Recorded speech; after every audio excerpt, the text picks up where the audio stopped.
ছয় উইকেটে 448 রান নিয়ে ইনিংস ঘোষণা।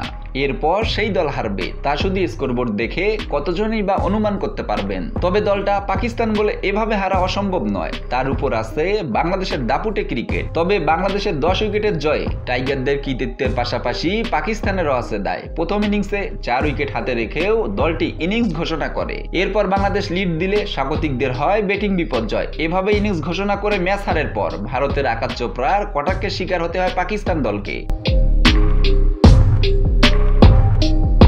আকাশ চোপড়া এক টুইট বার্তায় লিখেছেন, প্রথম ইনিংসে 400-র বেশি রান করে তাও 4 উইকেট হাতে রেখে ইনিংস ঘোষণা করে ম্যাচ হারা সব দলের পক্ষে সম্ভব নয়। তার উপর নিজের মাটিতে খেলা পাকিস্তান দল একটা উপহার, যারা উপহার দিতেই থাকে। বাংলাদেশের জয়ের ঢেউ আনন্দিত করেছে জনপ্রিয় ধারাভাষ্যকার হাস্যা ভোগলেকেও। তিনি লিখেছেন, বাংলাদেশের জন্য অবিস্মরণীয় ফলাফল, দেশটির টেস্ট ক্রিকেটের জন্য দারুণ একটা ইতিহাস।